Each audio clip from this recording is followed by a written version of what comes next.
Hi everyone. तो आज की इस वीडियो में हम पढ़ने वाले हैं चार्ल्स डिकेंस साहब को पढ़ने वाले हैं। आज के इस वीडियो में इनके बारे में डिस्कस करने वाले हैं। ये आपके एलटी में है, फिक्शन में है, ठीक है, इससे और फिक्शन में है। तो इनका एक वर्क है ना, ग्रेट एक्सपेक्टेशन, वो आपके एलटी में है। तो उन्हीं को, उसी वर्क को आज इस वीडियो में हम डिस्कस करेंगे। सो स्टार्ट करते हैं सेशन को, ठीक है। तो चार्ल्स डिकेंस जो आपके प्रोज एंड फिक्शन में है, इनका वर्क है ना ग्रेट एक्सपेक्टेशन, उसी वर्क को आज इस वीडियो में हम डिस्कस करेंगे। लेकिन उसके पहले जान लेंगे उनके कुछ बायोग्राफिकल फैक्ट हैं अर्ली। तो इनका जो जन्म होता है वो कब होता है, तो ये याद रखना है 7 फरवरी, ठीक है, 7 फरवरी 1812 इनका जन्म होता है। कहाँ पे? लैंडपोर्ट, अ सबब ऑफ पोर्ट्समाउथ में, ठीक है। तो इतना ध्यान रखना है, ये इनका बर्थ होता है इस टाइम पे, ठीक है। कहाँ पे होता है तो ये याद रखना है, लैंडपोर्ट, अ सबब ऑफ पोर्ट्समाउथ, ठीक है। यहाँ पे इनका जन्म होता है। इनकी डेथ जो होती है ना, वो ध्यान रखना है आपने। डेथ जो होती है इनकी 9 जून, ठीक है, 9 जून 1870 में इनकी डेथ होती है। उस समय इनकी एज रहती है 58 ईयर्स ओल्ड, ठीक है। तो ये चीज़ें याद रखनी है। और आइए देखते हैं, तो ये जो चार्ल्स डिकेंस है ना, चार्ल्स डिकेंस की अगर हम बात करेंगे तो इनका जो फुल नेम है, ये 1812 से लेके 1870 इनका टाइम पीरियड है बर्थ एंड डेथ का। तो इनका जो पूरा नाम है, याद रखना, इनका पूरा नाम जो है चार्ल्स जॉन, ये याद रखना है पूरा। इनका अगर पूरा नाम देखेंगे, चार्ल्स जॉन हफम डिकेंस, ये फुल टाइटल है, यानी कि इनका पूरा नाम यही है, चार्ल्स जॉन हफम डिकेंस। और अगर पूछा जाए कि ये जो चार्ल्स डिकेंस है ना, ये किस एरा में थे, किस एरा में प्रोमिनेंट थे, तो ये ध्यान रखना है, ये विक्टोरियन एरा में ये प्रोमिनेंट थे। जब क्वीन विक्टोरिया थी, क्वीन विक्टोरिया का जब शासनकाल चल रहा था, उनका जब पीरियड चल रहा था, उस समय चार्ल्स डिकेंस उसमें प्रोमिनेंट राइटर थे। तो विक्टोरियन एरा याद रखना है, ये विक्टोरियन एरा से बिलोंग करते हैं, ठीक है। तो ये आपने याद रखना है। बाकी मैंने बताया ये फुल टाइटल आपने याद रखना है। कुछ चीज़ें आप पूछते हो कि इसमें मैं कुछ सिलेक्टेड बताऊं, मैं सिलेक्टेड ही बता के चलती हूँ। यहाँ पे जो भी मैं पढ़ा रही हूँ सब सिलेक्टेड ही है। बट ये आपको इतना ध्यान रखना है कि जैसे कोई ड्रामा अगर आप पढ़ रहे हो, तो ड्रामा से रिलेटेड आप क्या याद रख सकते हो, वो राइटर के उनके जो life, birth, mother, father, parents, उनके नाम, उनके इम्पॉर्टेंट वर्क्स, ये याद रख सकते हो। जो उनके मेजर वर्क्स हैं वो आप याद रखोगे जब भी कोई चीज़ ड्रामा वगैरह पढ़ रहे हो।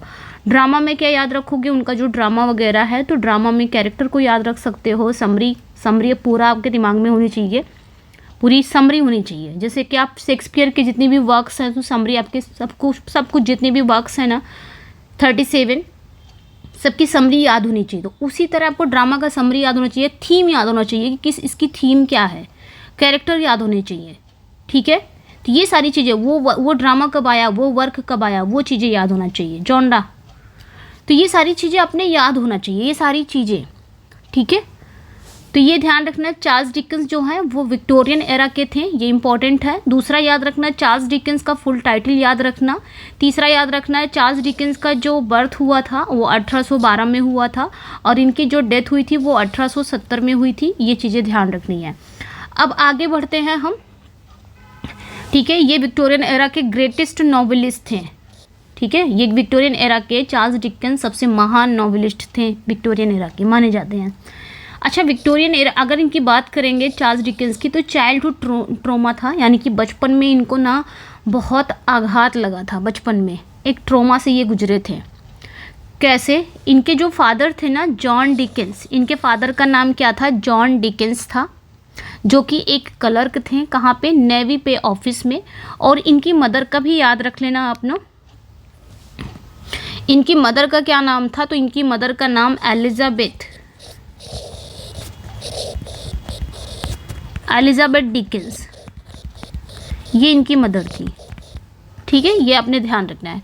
तो इनके जो फादर थे चार्ल्स डिकेंस, वो एक क्लर्क थे नेवी पे ऑफिस में, ठीक है। लेकिन क्या होता है इनके फादर के साथ, इनके फादर जो चार्ल्स डिकेंस थे उनके साथ 1824 में एक कर्ज ना चुका पाने के कारण मार्सलसी प्रिजन में इनको कैद कर दिया जाता है, इनके फादर को, जॉन डिकेंस को, क्योंकि कर्ज में डूब जाते हैं और कर्ज नहीं चुका पाते हैं। तो उसी कर्ज की वजह से 1824 में इनके फादर को मार्सलसी प्रिजन में बंद कर दिया जाता है, तो बंद हो जाते हैं। अब इसका जो प्रभाव था वो, ये बचपन में थे, छोटे थे, तो इसका प्रभाव इन पर पड़ा। ये उस समय 12 साल के थे। तो this force the 12 years old Charles to work at Warren's blacking मतलब shoe polish factory. A traumatic experience of child labour poverty and haunted him and influence his writing for life. फिर क्या होता है कि इनके फादर जॉन डिकेंस को कर्ज ना चुका पाने के कारण मार्सलसी जेल में बंद कर दिया जाता है, और इसी वजह से इनके ये 12 साल के उस समय रहते हैं। और 12 साल के चार्ल्स डिकेंस को कहाँ भेज दिया जाता है, वॉरेन के ब्लैकिंग फैक्ट्री में काम करने के लिए मजबूर होना पड़ता है, वॉरेन के ब्लैकिंग फैक्ट्री में। अब ये ब्लैकिंग फैक्ट्री क्या होती है, ये शू पॉलिश यानी कि जो जूते को पॉलिश करने वाली फैक्ट्री होती है, वहाँ पे इनको मजबूरन काम करना पड़ता है 12 साल की उम्र में, मात्र 12 साल की उम्र में, ठीक है। तो ये जब 12 साल की उम्र क्या है, बाल मजदूरी हो गई है ना। तो बाल मजदूरी और गरीबी के इस दर्दनाक अनुभव ने उनके जीवन पर काफ़ी प्रभाव डाला। बाल मजदूरी तो किया उन्होंने, गरीबी भी झेली, और ये जो दर्दनाक एक्सपीरियंस था ना, ये उनके जीवन पर काफ़ी प्रभावित हुआ। इवन उनकी जो राइटिंग थी, उन्होंने जो अपनी लेखन लिखी, उनकी राइटिंग में हमें ये गहराई से दिखता है ये सारी चीज़ें। तो ये चीज़ें ध्यान रखनी है। अगला जो पॉइंट है स्यूडोनिम। अच्छा, ये भी गोल्सवर्दी के तरह स्यूडोनिम का यूज़ करते थे। जैसे गोल्सवर्दी अपने जो अर्ली वर्क्स थे उनको जॉन सेंट जॉन के नाम से पब्लिश कराते थे ना, तो इनके भी याद रखना है, ये भी स्यूडोनिम यानी कि एक उपनाम का यूज़ करते थे।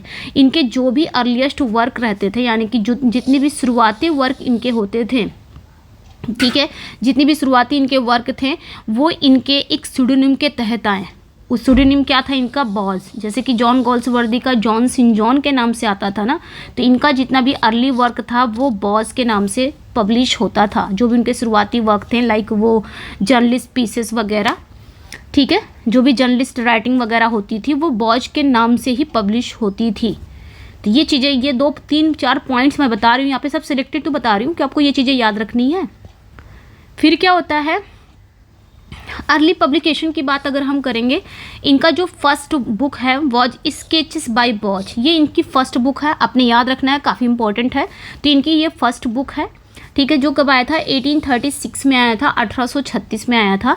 This was immediately followed by his first novel the Pickwick Papers. दूसरा ये भी याद रखना है आपने, जो ये 1836 या 37 के बीच में आया था।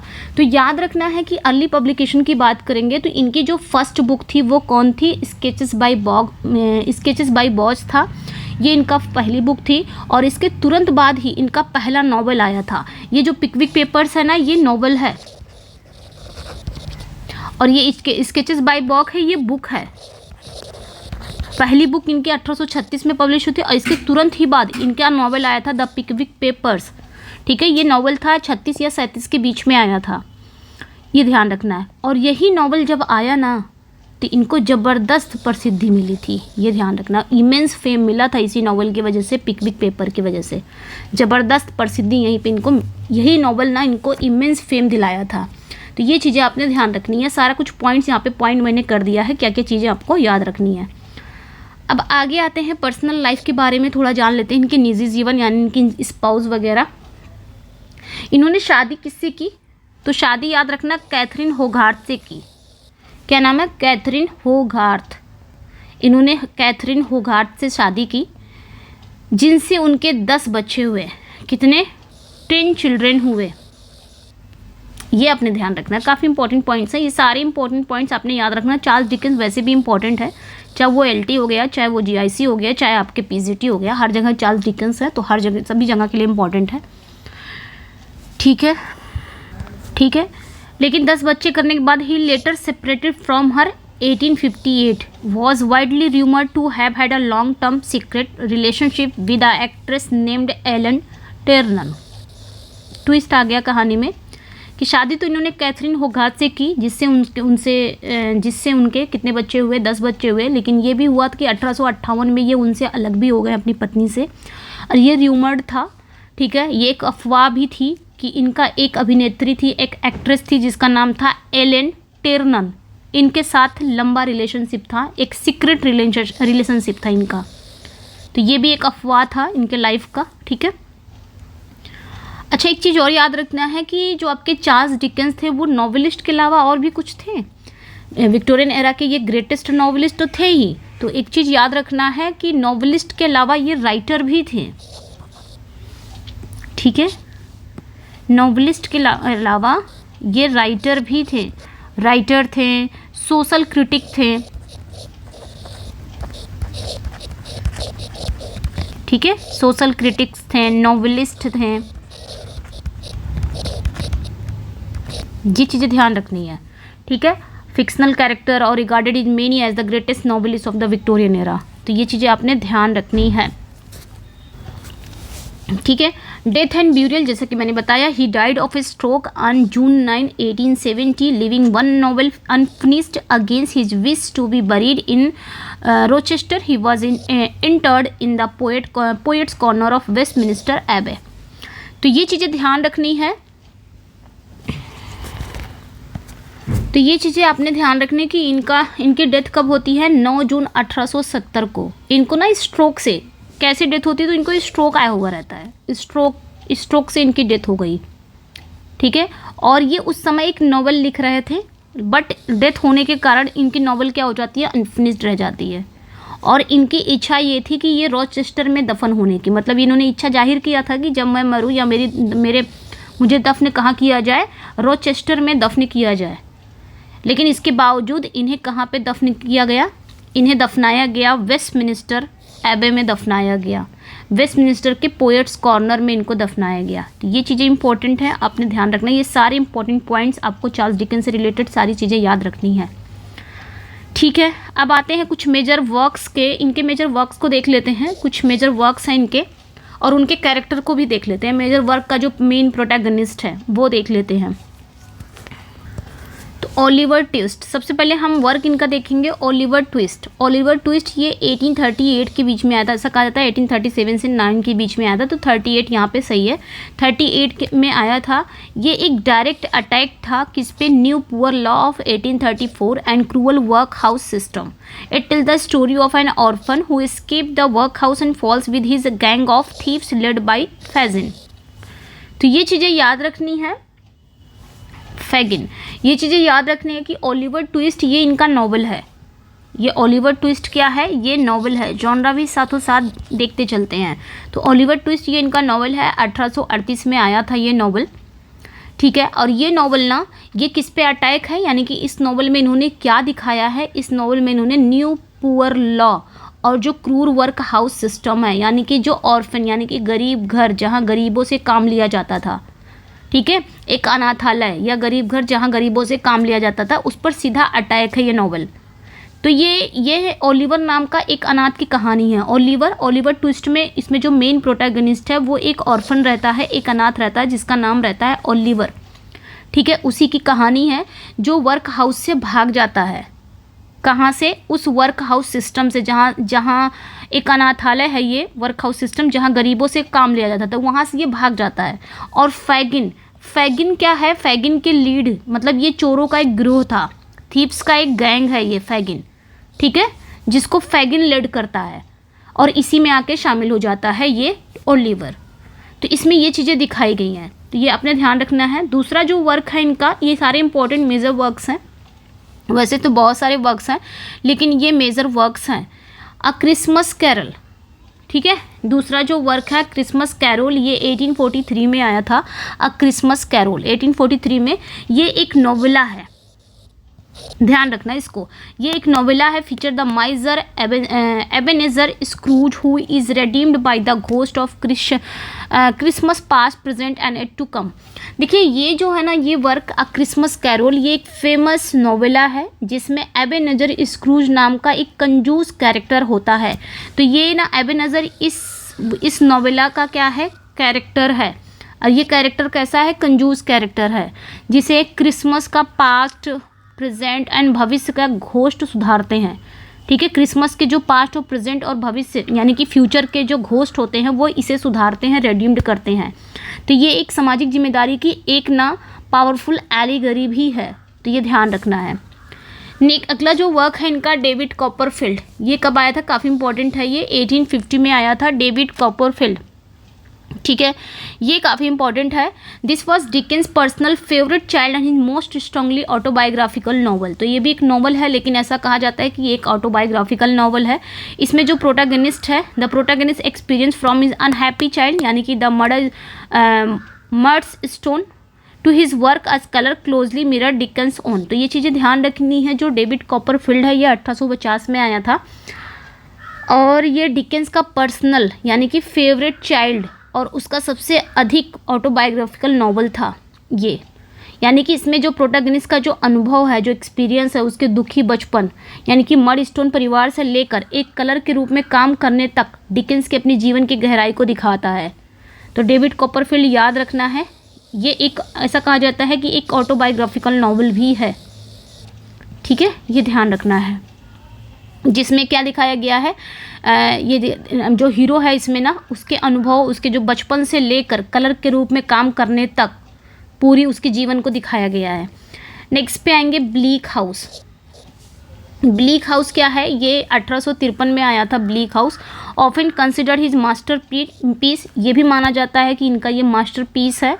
ये इफ़िशियंट, याद रखना है, ये इफ़िशियंट क्राफ्ट कानूनी व्यवस्था पर विशाल सटायर है एक। दिस नॉवल, ये भी नॉवल ही है, is a vast complex satire of the inefficient corrupt English legal system. तो इनएफिशिएंट यानी कि इनएफिशिएंट मतलब जो अक्षम लोग हैं, जो भ्रष्ट लोग हैं, अंग्रेजी कानूनी व्यवस्था पर एक विशाल एक सटायर है। जो जॉन्डिस, ये ध्यान रखना है, जॉन्डिस एंड जॉन्डिस। ठीक है, ये ध्यान रखना, जो जॉर्डिन्स और जॉन्डिस नामक कभी न खत्म होने वाले अदालत के बारे में है। ठीक है, हार्ड टाइम्स, नेक्स्ट वन पे आएंगे हार्ड टाइम्स। ये 1854 में आया था हार्ड टाइम्स। ये डिकेंस का एक इंडस्ट्रियल नॉवल है। इसकी सेटिंग कहाँ रखी गई है, एक फिक्शनल कुक टाउन में। ठीक है, ये जो कुक टाउन मतलब इसकी जो ये एक फिक्शनल कुक टाउन, एक फिक्शनल शहर है, इसकी सेटिंग वहीं पे रखी गई है हार्ड टाइम्स की। ठीक है, ये यूटिलिटेरियनिज्म की बात करता है, यानी कि इसकी क्रिटिक करता है, इसकी आलोचना करता है। यूटिलिटेरियनिज्म मतलब उपयोगितावाद, यानी कि सिर्फ फैक्ट और तर्क को मानने वाला दर्शन, एक ऐसा दर्शन जो सिर्फ फैक्ट्स को मानता है, तर्क को मानता है, उसकी सीधी आलोचना करता है। ठीक है, यूटिलिटेरियनिज्म यही हो गया, उपयोगितावाद, जो फैक्ट और लॉजिक को, जैसे ऐसा दर्शन है जो फैक्ट और लॉजिक को मानने वाला जो दर्शन होता है, उसकी सीधी ये क्या करता है, उसी को क्रिटिक करता है, आलोचना करता है। ठीक है, तो चीज़ें ध्यान रखनी है। Philosophy of cold hard facts which is embodied by the character. ठीक है, तो ये चीज़ें आपने ध्यान रखनी है। जिसका सिंबल क्या है, थॉमस ग्राइंड नाम का एक कैरेक्टर है इसमें। नेक्स्ट जो है a tale of two cities, ये 1859 में आया था। ठीक है, ये इनका फेमस हिस्टोरिकल नॉवल है। इसकी सेटिंग कहाँ रखी गई है, फ्रेंच रेवोल्यूशन। इंपॉर्टेंट है, contrasting cities of London and Paris, तो ये भी इंपॉर्टेंट है, ध्यान रखना। 1859 में अ टेल ऑफ टू सिटीज़ आया था। ये इनका फेमस हिस्टोरिकल नॉवल है जो फ्रेंच रेवोल्यूशन के टाइम पर इसकी सेटिंग रखी गई थी। और इसमें टू सिटीज़ कौन है, ये टू सिटीज़ की कहानी बताता है। टू सिटीज़ कौन है, लंदन एंड पेरिस की कहानी बताता है। ये लंदन और पेरिस के जो शहर है ना, उसके बीच जो गहरे अंतर है उसको दिखाता है। ठीक है, इसकी फेमस ओपनिंग लाइन यही है, a tale of two cities begins with one of the most famous line in English literature, it was the best of time, it was the worst of time. ये इसी की line है, a tale of two cities का। ठीक है, it was the best of time, it was the worst, ये एक antithesis भी है। नेक्स्ट जो आएंगे ग्रेट एक्सपेक्टेशन, जो आज हम पढ़ने वाले हैं। 1861 में आया था ग्रेट एक्सपेक्टेशन। तो जो ग्रेट एक्सपेक्टेशन है ये 1861 में आया था। ये क्लासिक बिल्डुंग्सरोमान है, यानी कि coming of an age novel है, narrated by its protagonist Pip. इसमें जो प्रोटैगनिस्ट है वो पिप खुद रहता है, खुद ही अपनी कहानी बताता है फर्स्ट पर्सन में, मतलब खुद ही अपनी कहानी बताता है इसमें। It feature some of Dickens most famous character including he escaped convict Magwitch and the jilted bride Miss Havisham में। तो याद रखना है, ये जो ग्रेट एक्सपेक्टेशन है 1861 में आया था। ये एक क्लासिक बिल्डिंग्सरोमान है। बिल्डिंग्सरोमान मतलब क्या होता है, एक ऐसा नॉवल जो हीरो के बचपन से लेकर बचपन से बड़े होने तक के उसके मेंटली और उसके मॉरल डेवलपमेंट को दिखाता है। तो बिल्डिंग्सरोमान को आप कैसे पहचानोगे, कहीं पे भी डेवलपमेंट अगर आ जाए, ठीक है, इसमें ना बिल्डिंग्सरोमान में डेवलपमेंट को दिखाता है, यानी कि ग्रोथ को दिखाता है। तो ये कीवर्ड आपने याद रखना है, ग्रोथ या डेवलपमेंट, विकास को दिखाता है। यानी कि बिल्डिंग्सरोमान अगर कोई नॉवल होगा तो समझ जाओ वो कमिंग ऑफ एज नॉवल है, उसे कहा जाता है। यानी कि वो जो इसमें जो हीरो होगा ना, वो हीरो के बचपन से लेके बड़े होने तक का उसका जो मानसिक सफ़र, ठीक है, उसका जो मानसिक विकास है, उसका जो नैतिक विकास है वो दिखाता है। तो यानी कि उसके चाइल्डहुड से लेके अडल्टहुड तक की पूरी कहानी को दिखाता है, ठीक है, उसे कहते हैं बिल्डिंग्सरोमान। ये चीज़ें ध्यान रखनी है। तो इसमें जो पिप नाम का कैरेक्टर है यही प्रोटैगनिस्ट है ग्रेट एक्सपेक्टेशन में, जिसका फुल नाम क्या है, फिलिप प्रिप। ये तो हम शॉर्ट फॉर्म में बोलते हैं, निक्ड नेम है पिप, ठीक है, जो कि एक अनाथ रहता है। तो ये खुद ये बड़ा हो गया है, अब अडल्ट हो चुका है। तो अडल्ट हो गया है, लेकिन ये अपने पास्ट की कहानी पे जाता है, यानी कि अपनी कहानी खुद बताता है कि मेरा बचपन कैसा बीता, यानी कि चाइल्डहुड से लेके अडल्टहुड तक ये पूरी स्टोरी अपनी बताता है। तो इसीलिए इसे बिल्डिंग्सरोमान कहा जाता है। बिल्डिंग्सरोमान मतलब ये होता है एक ऐसा नॉवल जो हीरो के बचपन से बड़े होने तक के उसके मेंटली उसके मॉरल डेवलपमेंट को दिखाता है, मॉरल ग्रोथ को दिखाता है, ठीक है। तो ये ध्यान रखना है, ये सारे कैरेक्टर हैं इसमें, अभी हम पढ़ेंगे। अनफिनिश्ड नॉवल इनका कौन सा है, तो इनका फाइनल नॉवल है the mystery of Edwin druid, जो कब आया था 1870, ठीक है। 1870 में क्यों ये अनफिनिश्ड रह जाता है, क्योंकि 1870 में ही अचानक से इनको स्ट्रोक आ जाता है, इनकी डेथ हो जाती है, जिसके कारण ये नॉवल इनका अधूरा रह जाता है। और ये नॉवल ना एक मिस्ट्री अनसॉल्व्ड है, यानी कि असुलझा रह गया है। इसका जो मिस्टीरियस चीज़ें हैं, इसका जो सेंट्रल मिस्ट्री है वो असुलझी है, अनसॉल्व, क्योंकि डिकेंस साहब की डेथ हो जाती है तो ये अनसॉल्व ही रह जाता है। तो ये ध्यान रखना है। अच्छा, इनकी लिटरेरी स्टाइल को थोड़ा सा देख लेंगे कि इनका लिटरेरी स्टाइल, ये अपने वर्क वगैरह कैसे लिखते थे। तो सीरियल पब्लिकेशन की बात करेंगे, nearly all of Dickens novel were publish in cheap monthly और weekly serial instalment in magazines. तो ये चीज़ें याद रखनी है कि जो इनका जो लिटरेरी स्टाइल था, तो इनका जो डिकेंस के लगभग सभी नॉवेल्स वो मैगजीन्स में मंथली या वीकली या इंस्टॉलमेंट में छपते थे। इनके नॉवेल्स कभी मैगजीन्स में आते थे, कभी मंथली आते थे, मैगजीन्स में रहते थे लेकिन कभी मंथली आते थे, यानी कि मंथली मतलब सस्ते मिलते थे, सस्ते आ जाते थे, मंथली मिलते थे, पार्ट वाइज आते थे, और कभी वीकली मिलते थे या कभी इंस्टॉलमेंट में छपते थे इनकी जो नॉवेल्स वगैरह थे, ठीक है। तो इस तरीके से इनके वर्क को आम ऑडियंस तक, आम रीडर तक पहुंचाया जाता था। यही रीज़न है कि इनके जो चैप्टर हैं वो अक्सर किस पे ख़त्म होते थे, क्लिफ हैंगर पर ख़त्म होते थे। क्लिफ हैंगर क्या होता है, क्लिफ हैंगर क्या होता है, इनके ना जो चैप्टर, नॉवल के जो चैप्टर है ना, वो क्लिफ हैंगर पर एंडिंग होती थी। क्लिफ हैंगर मतलब एक ऐसी रोमांचक जगह जहाँ ऑडियंस अगले एक्ट का बेसब्री से इंतज़ार करे। जैसे बहुत सारी मूवीज़ हैं लास्ट में ख़त्म होती है, आपने पंचायत सीरीज़ देखा होगा, एक सीरीज आई थी ना पंचायत, यहाँ से आपको समझ में आ जाएगा। पंचायत सीरीज आपने देखा, जिसका 4 सीज़न आ चुका है ना, सीज़न आ चुका है 4 सीज़न। तो क्या हुआ, जब फर्स्ट सीज़न आया तो वो ऐसी जगह पे वो ख़त्म किया ना, ऐसी जगह पर ख़त्म किया जहाँ ऑडियंस अगले, यानी कि अगला सीज़न कब आएगा इसका बेसब्री से इंतज़ार कर रहे थे। तो उसे ही कहा जाता है क्लिफ हैंगर। और डिकेंस का जो नॉवल था ना, वो ऐसा ही ख़त्म, ऐसी ही एंडिंग करता था, मतलब ऐसे चैप्टर पे एंड कर देता था ना कि ताकि ऑडियंस ना अगले चैप्टर का बेसब्री से इंतज़ार करे। जैसे पंचायत सीरीज़ का अगला सीज़न कब आएगा उसका बेसब्री से ऑडियंस इंतज़ार करती है। समझ में आया ना, उसी को कहा जाता है क्लिफ हैंगर। तो नॉवल इनका भी ऐसा था, चार्ल्स डिकेंस का भी। तो ये चीज़ें याद रखनी है, मैं सारा यहाँ पे अब इम्पोर्टेंट बताते चल रही हूँ। मैगजीन्स की बात करेंगे अगर हम, तो he was successful journalist and editor, founding and running two highly popular weekly journals. तो ये ध्यान रखना है, ये एक ना सक्सेसफुल जर्नलिस्ट भी थे और एडिटर भी थे। इन्होंने 2 popular highly popular weekly journals की स्थापना भी की थी और उन्हें चलाया भी था। पहला क्या था, हाउस होल्ड वर्ड्स, ये 1850 से लेकर 1859 तक चला था। दूसरा था ऑल द ईयर राउंड, ये 1859 से लेकर 1870, जब तक इनकी डेथ नहीं हुई। तो all the year round, house hold words, ये दोनों क्या थे, ये दोनों इनकी मैगजीन्स थी। ठीक है, बहुत ही पॉपुलर ये इनकी मैगजीन्स थी, पॉपुलर वीकली जर्नल्स थे। इसकी स्थापना करना, इन्हें चलाया था इन्होंने। ठीक है, तो ये ध्यान रखना है। अब बात करेंगे सोशल क्रिटिसिज्म की। तो he was a powerful social reformer, जैसे कि मैंने बताया सोशल क्रिटिक भी थे ये, तो ये एक पावरफुल सोशल रिफॉर्मर भी थे। ठीक है, इनका जो नॉवल था ना, वो किस पे जोर देता था, तो क्लास सिस्टम पर, चाइल्ड लेबर पर, लीगल एंड एजुकेशन सिस्टम पर। ये क्या सब ब्लैक जितना भी लिखा है ना, जितना भी ब्लैक दिया सारे इंपॉर्टेंट है। And the plight of urban poor पर।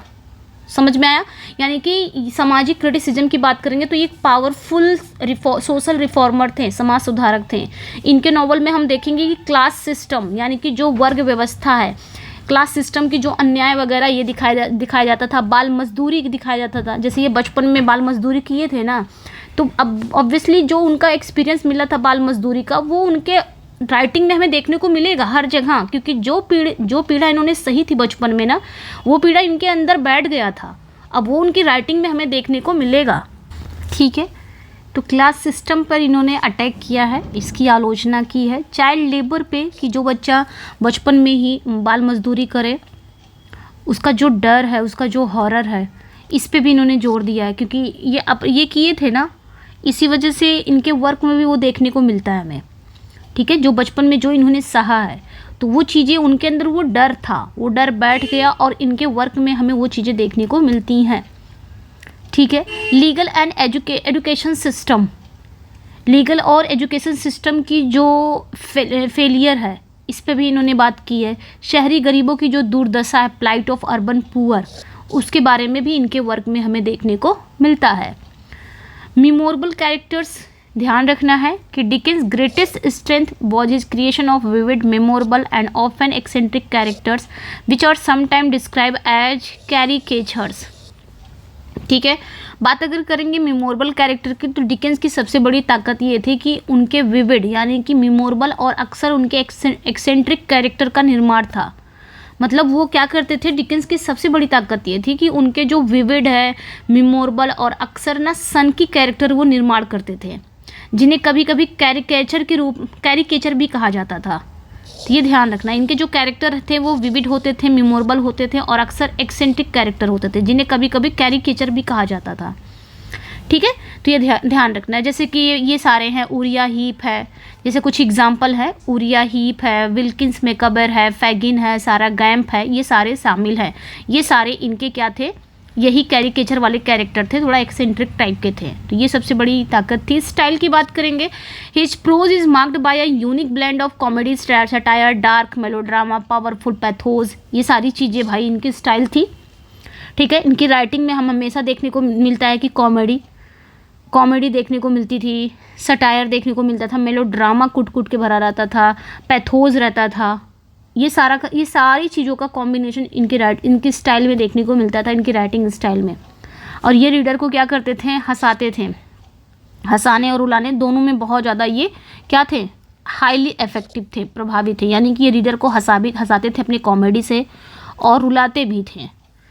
ठीक है, पैथोज वगैरह जब लेके आते थे तो रुलाते भी थे। ऐसा इनका ये स्टाइल था, राइटिंग स्टाइल। ठीक है, अब बात करेंगे चार्ल्स डिकेंस का ग्रेट एक्सपेक्टेशन एंड इंट्रोडक्शन। तो चार्ल्स डिकेंस का ग्रेट एक्सपेक्टेशन जो हम पढ़ने वाले हैं, ठीक है, तो यहाँ पे बात करेंगे, इसके ऑथर चार्ल्स डिकेंस हैं। पब्लिकेशन फॉर्मेट की बात करेंगे तो like most Dickens novel it was first publish as a serial.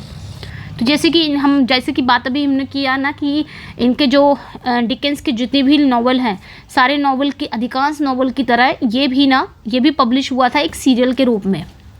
एक सीरियल के रूप में आया था ये ग्रेट एक्सपेक्टेशन, यानी कि ये भी इंस्टॉलमेंट में पब्लिश हुआ था।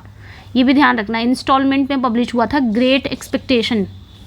ठीक है, मैगजीन की बात करेंगे तो it was serialised in Dickens own weekly periodical all the year round. This is a very common exam question. तो ये क्वेश्चन याद रखना है, ये फैक्ट कि मैगजीन की बात करेंगे तो ये डिकेंस की अपनी जो वीकली पीरियोडिकल थी, पीरियोडिकल मतलब मैगजीन, ये डिकेंस की जो अपनी वीकली जो साप्ताहिक मैगजीन थी ऑल द ईयर राउंड में ये सीरियलाइज्ड के रूप में पब्लिश हुआ था। ऑल द ये वाला ग्रेट एक्सपेक्टेशन, ठीक है, तो ध्यान रखना इस चीज़ को। मतलब ये कहाँ पे आया था, तो ये डिकेंस का जो इनका जो वीकली मैगजीन था ना ऑल द ईयर राउंड, दो मैंने ऊपर बताए थे भी, तो ये भी था एक ऑल द ईयर राउंड, तो इसमें ये ना ये सीरियलाइज्ड के रूप में आया था ये ग्रेट एक्सपेक्टेशन, ठीक है। नेक्स्ट पे आएंगे serial run from December 1, 1860 to August 1861। तो ये चीज़ें ध्यान रखनी है कि 1 दिसंबर से 1860 से लेकर 1 दिसंबर 1860 से ये सीरियल स्टार्ट हुआ था और 3 अगस्त 1861 तक चला था। बुक पब्लिकेशन की बात करेंगे, ये पहली बार पब्लिश हुआ था बुक फॉर्म में और 1861 में 3 वॉल्यूम में आया था। ये ध्यान रखना है, 3 वॉल्यूम में ये पब्लिश हुआ था, जो विक्टोरियन नॉवेल्स के लिए एक स्टैंडर्ड फॉर्मेट रहता है उस समय। जैसे विक्टोरियन नॉवल जब पब्लिश किया था तो ये एक स्टैंडर्ड फॉर्मेट था उस समय पब्लिश करने का। तो याद रखना ये 1861 में आया था पहली बार बुक फॉर्म में जब ये आया था, और इसमें 3 वॉल्यूम थे, मतलब 3 वॉल्यूम में ये पब्लिश हुआ था। जॉनरा एंड नैरेटिव स्टाइल की बात करेंगे तो इसका जॉनरा क्या है, it is a classic example of bildungsroman, यानी कि ग्रेट एक्सपेक्टेशन एक बिल्डुंग्सरोमान है, एक बिल्डुंग्सरोमान नॉवल है।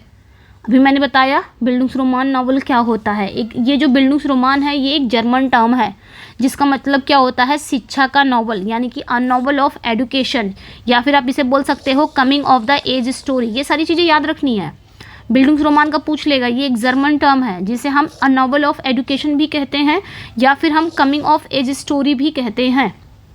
मतलब ये क्या करता है, ये हीरो के बचपन से लेकर एडल्ट होने तक के मॉरल, साइकोलॉजिकल और सोशल डेवलपमेंट को दिखाता है। सोशल डेवलपमेंट को दिखाता है, सोशल ग्रोथ को दिखाता है। तो एक चीज़ ध्यान रखना, डेवलपमेंट एंड ग्रोथ।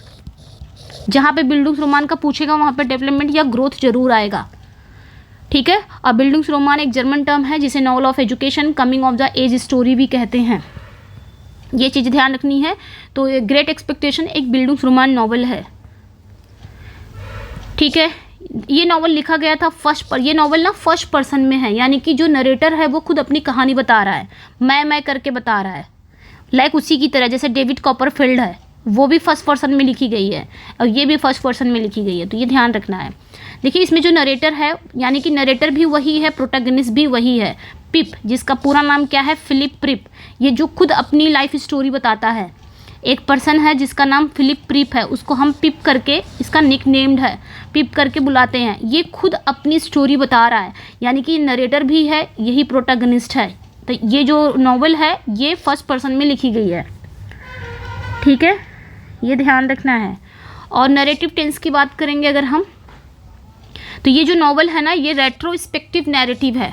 ध्यान रखना, रेट्रोस्पेक्टिव नैरेटिव है।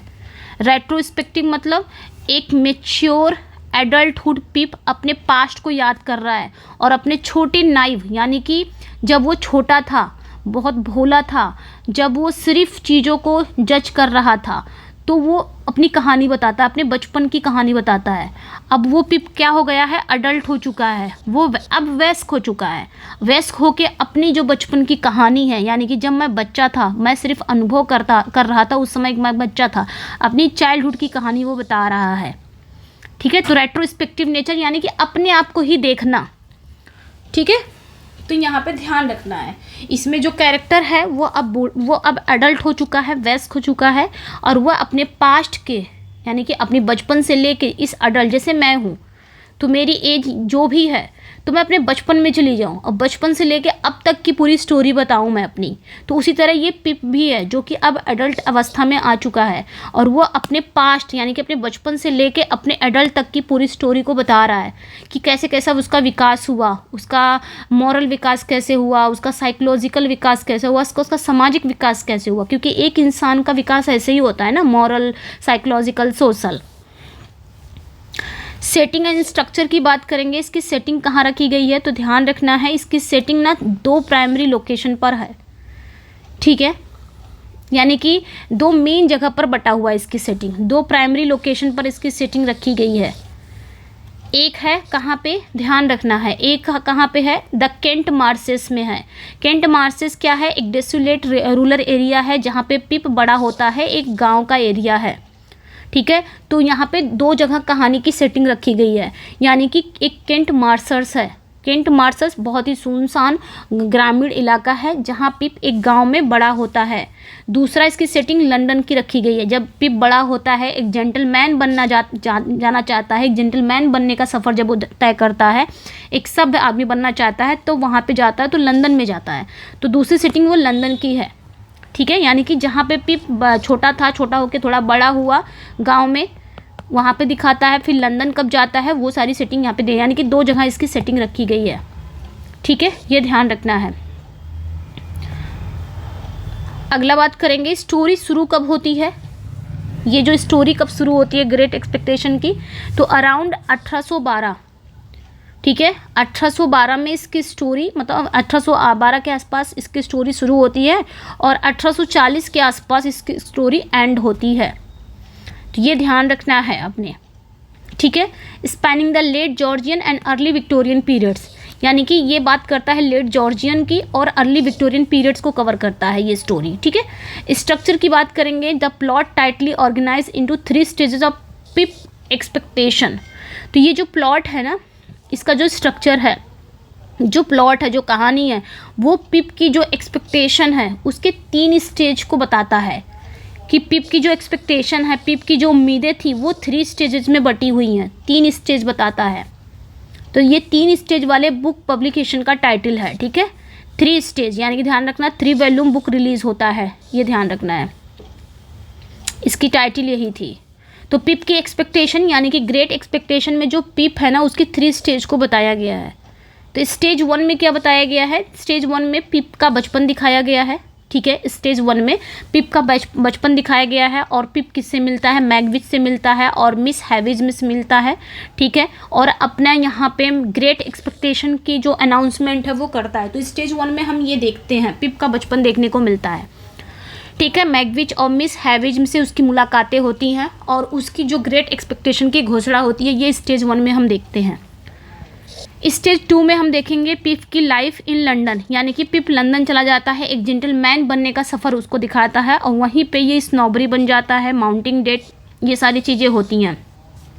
यानी कि स्टेज 2 में देखने को मिलता है कि पिप लंदन जाता है जेंटलमैन बनने, वहाँ पे वो बन तो जाता है, घमंडी बन जाता है और बहुत ज़्यादा कर्जे में डूब जाता है। स्टेज 3 में हम क्या देखेंगे कि the revelation of Pip true benefactor, तो यहाँ पे ध्यान रखना है कि उसका जो असली मददगार होता है उसका खुलासा होता है स्टेज 3 में, यानी कि जब ये बहुत ज़्यादा कर्ज में डूब जाता है, इसकी मदद करने कौन आता है लास्ट में, ये किसी और को समझता है कि मेरी मदद किसी और ने किया है, लेकिन एक्चुअल में कौन निकलता है, इसका बेनेफैक्टर, मदद करने वाला, और इसकी दौलत खो जाती है, जो भी ये दौलत कमाया रहता है सब खो जाता है, इसका मॉरल रिडम्पशन होता है, स्टेज 3 में दिखाया जाता है। समझ में आया, एकदम टोटल एक भी पॉइंट्स को छोड़ा नहीं गया है, सारे इंपॉर्टेंट पॉइंट्स हैं। अब हम कुछ कैरेक्टर्स को देख लेते हैं, उसके बाद फिर कहानी पे आ जाएंगे। 3 स्टेज, बस वही 3 स्टेज को हमें देखना है, 3 स्टेज में बटा हुआ है। तो ग्रेट एक्सपेक्टेशन का जो पहला कैरेक्टर है वो पिप है, जिसका फुल नेम क्या है, फिलिप पिप। ये ग्रेट एक्सपेक्टेशन नॉवल का प्रोटैगनिस्ट है और नरेटर भी है, ठीक है। प्रोटैगनिस्ट भी यही है, नरेटर भी यही है। ये एक ऑर्फन बच्चा रहता है, एक अनाथ बच्चा रहता है, ठीक है।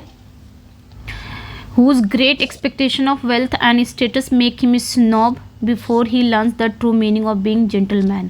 तो ये चीज़ें ध्यान रखनी है कि ये एक अनाथ रहता है जो बड़ी उम्मीदें, ग्रेट एक्सपेक्टेशन मतलब बड़ी उम्मीदों को पालता है, यानी कि धन और हैसियत के कारण, कि मैं ये बड़ी इच्छा को पालता है, इसका डिज़ायर हो जाते हैं, उम्मीदें ये होती हैं कि ये धन कमाएगा, हैसियत को कमाएगा, और जिसके कारण ये स्नॉब भी बन जाता है। स्नॉब मतलब घमंडी बन जाता है, और बाद में ये जेंटलमैन होने का असली मतलब सीखता है। इसको लगता है जेंटलमैन उसी को कहा जाता है जिसके पास धन हो, जिसके पास हैसियत हो, तो उसी को जेंटलमैन कहा जाता है, इसको ऐसा लगता है।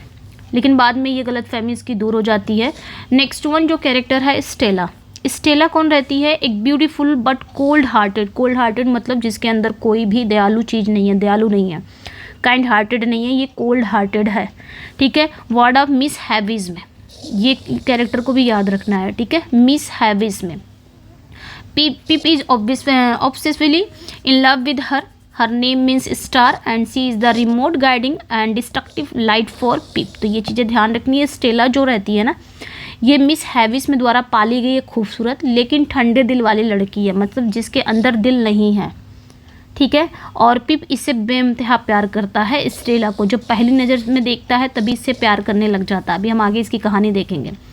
नेक्स्ट जो कैरेक्टर है मिस हैविस में भी बहुत ही वेल्दी, बहुत एक्सेंट्रिक रिक्ल्यूज होती है, सन की महिला होती है, जो 37 हाउस, ये नाम याद रखना है, 37 हाउस नाम के एक जर्जर घर में अकेली रहती है, ठीक है। ये 37 हाउस है, इसी में मिस हैविज में रहती है, जो कि एक दुल्हन के जोड़े में रहती है।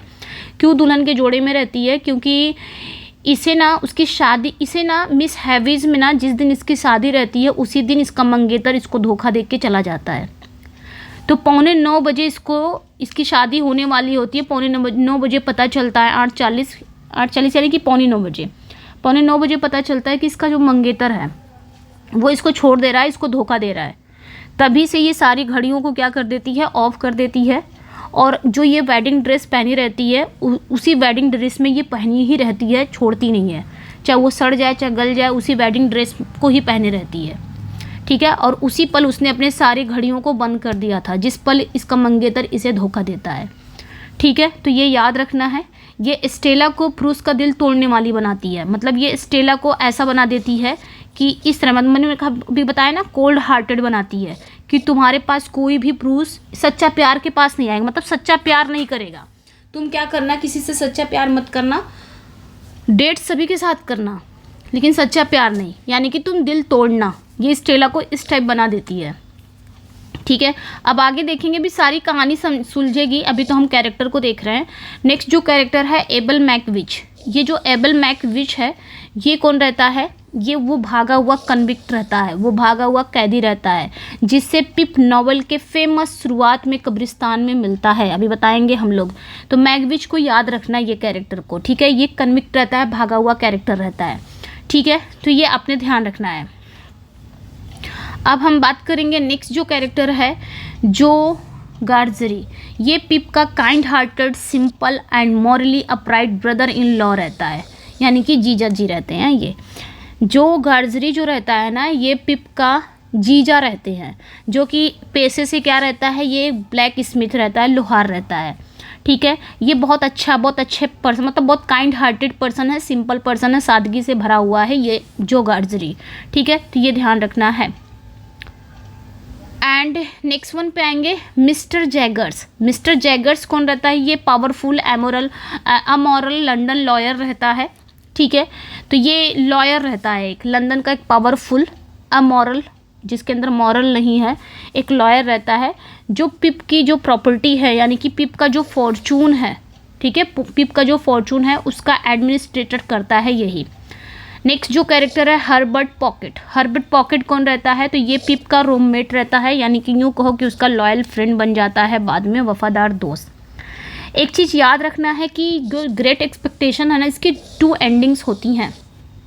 ये बहुत पूछा जाता है एग्ज़ाम में, क्रूशियल एग्ज़ाम फैक्ट है ये याद रखना है, काफ़ी पूछा जाता है। इसमें ना 2 एंडिंग होती है।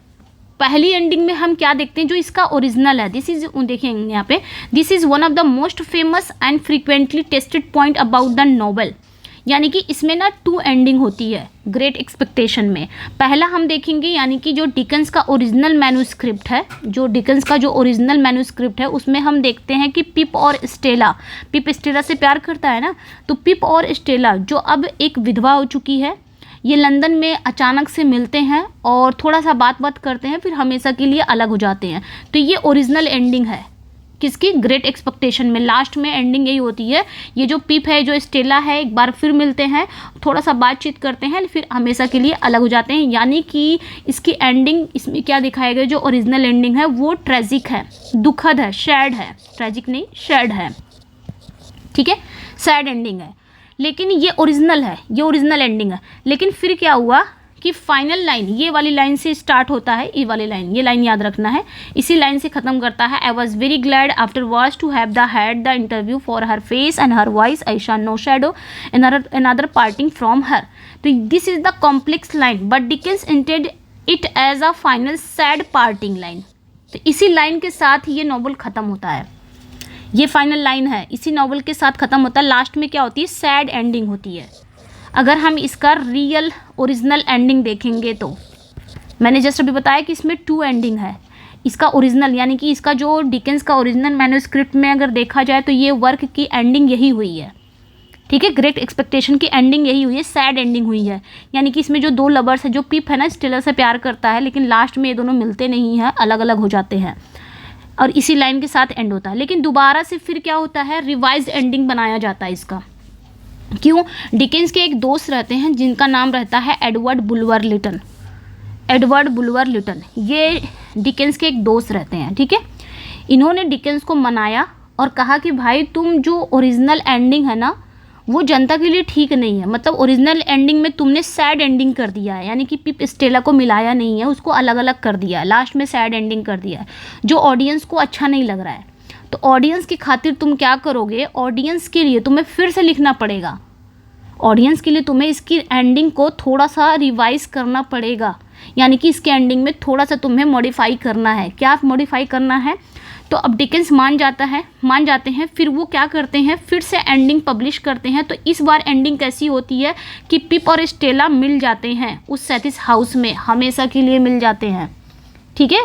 इसमें क्या दिखाते हैं, जब हम लास्ट में पढ़ेंगे तो इसमें देखते हैं कि इसमें पिप और स्टेला सैथिस हाउस के चांदनी रात में मिलते हैं, ठीक है। ये एक एम्बिगुअस लेकिन कहीं एक होपफुल है, मतलब ये पिप की फेमस लाइन के साथ ख़त्म होता है। ये लाइन बोलता है, I saw no shadow of another parting from her strongly implying they stay together. तो यहाँ पे कह सकते हैं कि यहाँ पे हैप्पी एंडिंग हो सकती है शायद, ठीक है। इसमें ऐसा लगता है कि पिप और स्टेला लास्ट में मिल जाते हैं। समझ में आया, तो इसमें 2 एंडिंग है, ये आपने ध्यान रखना है, काफ़ी इंपॉर्टेंट है यहाँ से पॉइंट्स, ओके। तो ये तो एक तो ओरिजिनल हो गया, ओरिजिनल एंडिंग यही थी, मैन्युस्क्रिप्ट था उसमें जो प्ले था उसकी ओरिजिनल एंडिंग ये थी कि सैड एंडिंग थी, पिप और स्टेला मिलते नहीं हैं। लेकिन उनके दोस्त के समझाने के बाद इन्होंने फिर एंडिंग को क्या किया, थोड़ा सा मॉडिफाई किया और यहाँ पे इन्होंने पिप और स्टेला को शायद मिला दिया लास्ट में। तो ये लाइन ख़त्म कर देते हैं, जब दोबारा से आता है ना रिवाइज्ड एंडिंग, तो ये पिप ये लाइन बोलता है और जो रियल वाला मैन्युस्क्रिप्ट की जो वर्क लाइनें हैं वो ये वाली लाइनें हैं, ठीक है। तो दोनों लाइनें आपने याद रखनी है, ओके। क्लास थीम की बात करेंगे तो सोशल क्लास एंड स्नोबरी के बारे में दिखाया गया है, ये ध्यान रखना है। क्लास थीम की अगर हम बात करेंगे तो मतलब इसमें ना विक्टोरियन एरा में जो भी क्लास सिस्टम था, जैसे कि जेंटलमैन होने के जो थॉट हैं उसकी तीखी आलोचना किया है डिकेंस साहब ने, कि कुछ लोगों को लगता है कि जेंटलमैन होना मतलब यही कि पैसा, कपड़े और शिक्षा उसे जेंटलमैन बनाएंगे, लेकिन सच में ऐसा कुछ नहीं होता। मतलब कपड़ा पैसा तो हर कोई पहन लेगा, शिक्षा भी ले लेता, आजकल कौन नहीं शिक्षा ले रहा है, क्या वाकई में वो जेंटलमैन है? नहीं। तो इस चीज़ की ये तीखी आलोचना करते हैं। लास्ट में पिप को भी समझ में आता, पिप को भी लगता है कि हाँ जिसके पास पैसा है, जो अच्छे कपड़े पहनता है, जो शिक्षा ले लेता है वो जेंटलमैन हो गया। लेकिन लास्ट में पिप को एहसास होता है कि असली जेंटलमैन होना कौन है, असली जेंटलमैन कोई और रहता है, लास्ट में ये पता चलता है। तो गिल्ट, रिडेम्पशन एंड कंसाइज, ये याद रखना। नेचर ऑफ लव, ये सारे इसके क्या हैं, थीम है। की सिंबल्स यानी कि सैथिस हाउस का दिखाएगा, ठीक है। इसमें सैथिस हाउस का यानी कि ये एक जगह है, ठीक है, एक जगह है जहाँ पे लोग मिलते हैं, जहाँ पे पिप देखता है स्टेला को मिलता है।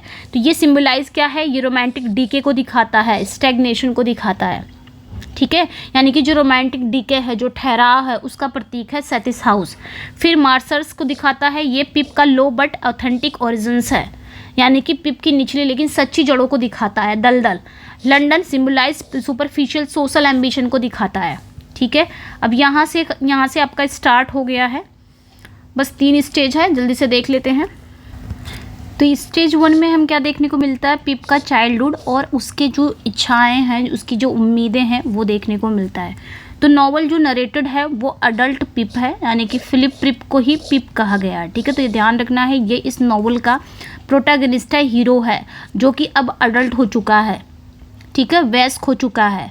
अब वो क्या कर रहा है, अपनी कहानी खुद सुना रहा है, अपने बचपन की कहानी सुना रहा है, बचपन से लेके वो एडल्ट तक जो जो मुसीबतें देखा, कैसे कैसे उसके ग्रोथ हुए हैं, चाहे उसके साइकोलॉजिकल ग्रोथ, चाहे उसके मॉरल ग्रोथ कैसे कैसे हुए हैं, वो सारी चीज़ों को दिखा रहा है। तो अपने बचपन की कहानी को वो खुद स्टार्ट कर रहा है कि वो एक अनाथ था, ठीक है, वह एक अनाथ था और केंट के दलदली इलाके में अपनी क्रूर बहन मिसेस जो और उसके दयालु जो लोहार थे, मतलब उसका जो दयालु लोहार पति था जो गार्जरी के साथ रहता था। तो मिसेस जो कौन है, इसकी सिस्टर है, मतलब पिप की सिस्टर है, और जो गार्जरी कौन है, ये इसके जीजा रहते हैं जो कि ब्लैक स्मिथ रहते हैं, एक लोहार रहते हैं।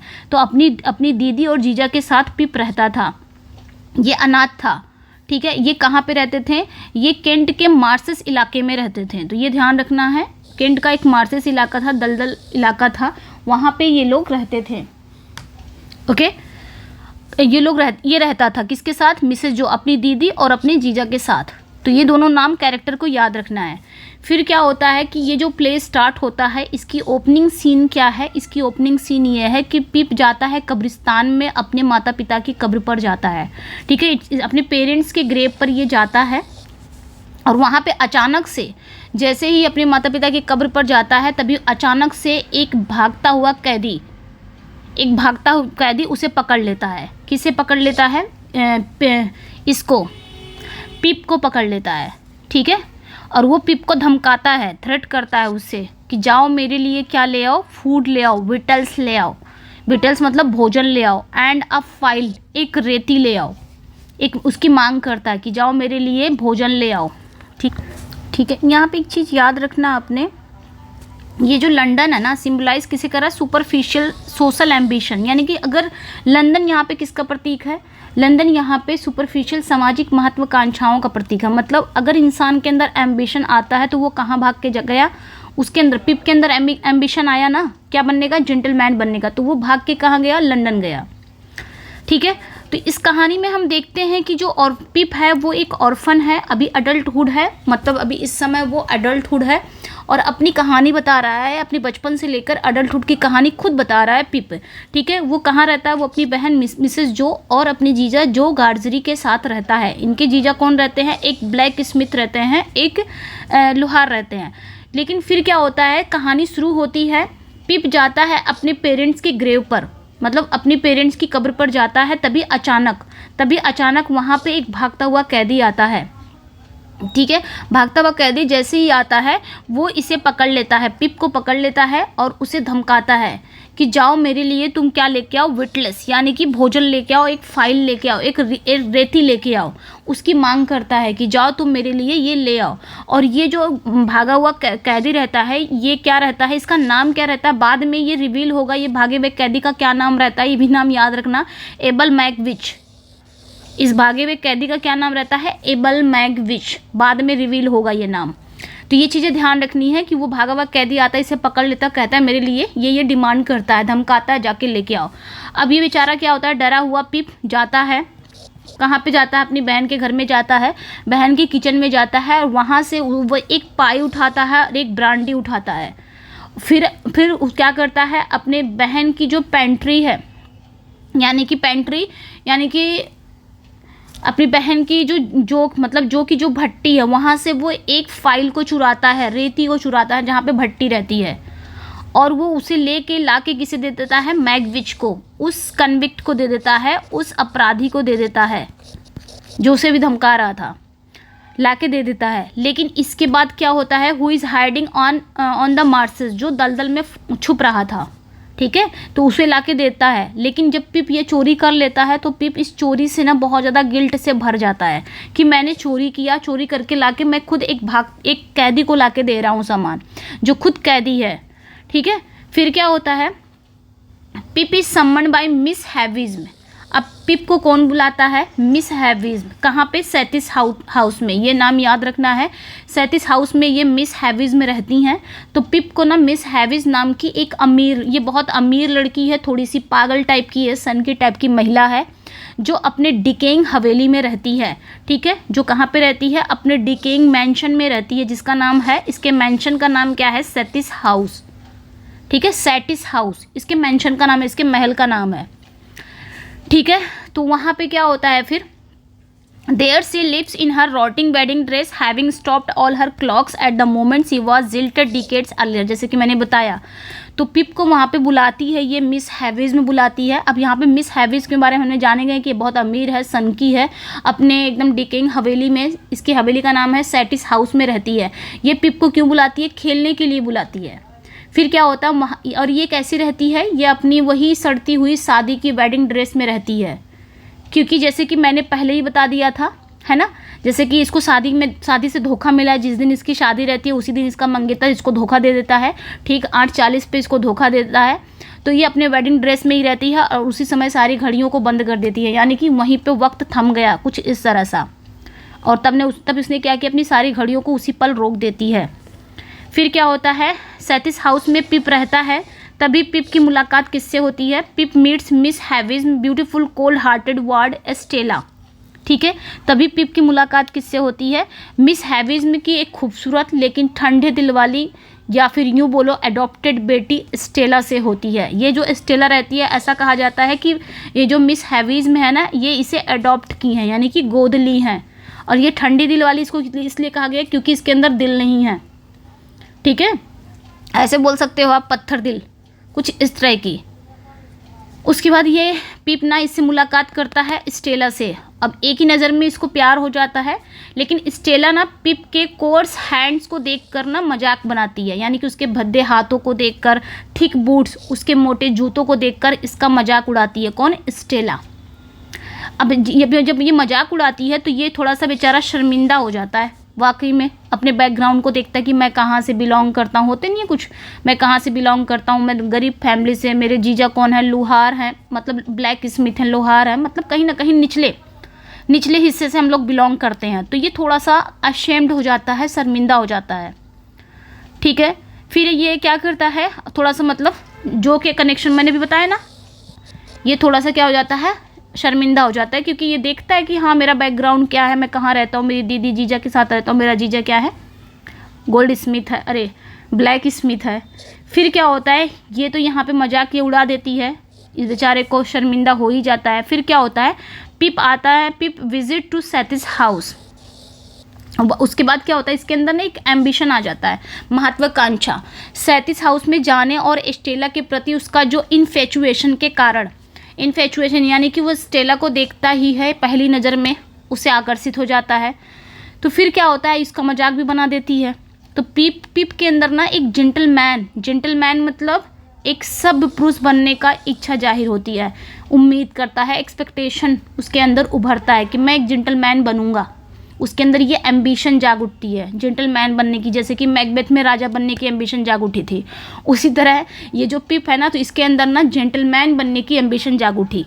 तो इसको लगता था कि जेंटलमैन उसे कहते हैं जिसके पास पैसा हो, अच्छा कपड़ा हो, एजुकेशन हो, उसे ही जेंटलमैन कहा जाता है। इसको पिप को ऐसा लगता था, तो कहता था मैं भी अब जेंटलमैन बनूंगा, मेरे अंदर भी ये एम्बिशन आ गया है। ठीक है, फिर ये क्या करता है, he become ashamed of Joe and his life as blacksmith apprentice. अब ये थोड़ा सा शर्मिंदा फील करने लगता है कि मैं कहाँ, मेरा बैकग्राउंड क्या है, ब्लैक स्मिथ मेरे जीजा ये करते हैं, मैं भी वही करता था, थोड़ा शर्मिंदा होने लग जाता है।